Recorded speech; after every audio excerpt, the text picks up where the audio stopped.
नमस्कार प्रिय बंधुओं, आप सभी का हमारे YouTube चैनल में बहुत बहुत स्वागत है। तो बंधुओं, एकादशी व्रत के उपरांत द्वादशी में प्रातः स्नान आदि से निवृत्त होकर भगवान नारायण की विशेष पूजा करने के उपरांत तुलसी माता की कथा अवश्य ही सुननी चाहिए, क्योंकि तुलसी भगवान विष्णु की प्रिया है।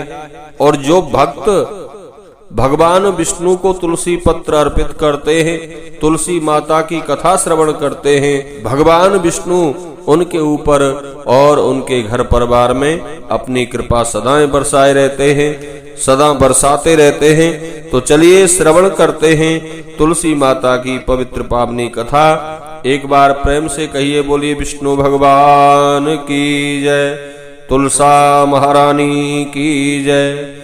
तुलसी का पौधा बंधुओं, पूर्व जन्म में एक नारी था जिनका नाम था वृंदा।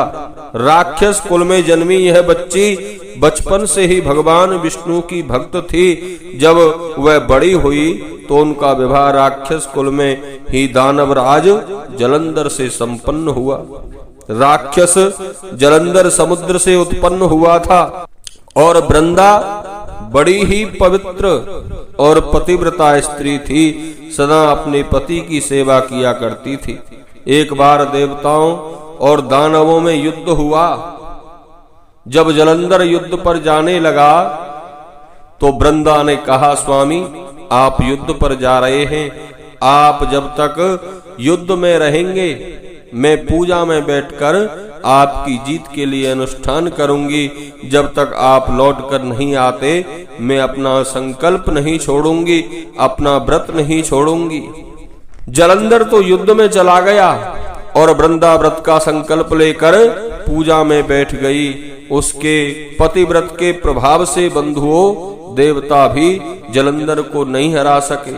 सारे देवता हारने लगे और देवता हार कर भगवान विष्णु के पास पहुंचे और सभी ने भगवान नारायण से प्रार्थना की। भगवान बोले, वृंदा मेरी परम भक्त है, मैं उससे छल नहीं कर सकता। इस पर देवता बोले कि भगवान दूसरा कोई उपाय हो तो बताइए, लेकिन हमारी मदद जरूर करें। इस पर बंधुओं, भगवान विष्णु ने जलंधर का रूप धरा और वृंदा के महल में पहुंच गए। वृंदा ने जैसे ही अपने पति को देखा तो तुरंत पूजा से उठ गई और उनके चरण छू लिए। इधर वृंदा का संकल्प टूटा, उधर युद्ध में देवताओं ने युद्ध में जलंधर को मार दिया और उसका सिर काटकर अलग कर दिया। जलंधर का कटा हुआ सिर जब महल में आ गिरा तो वृंदा ने आश्चर्य से भगवान की ओर देखा।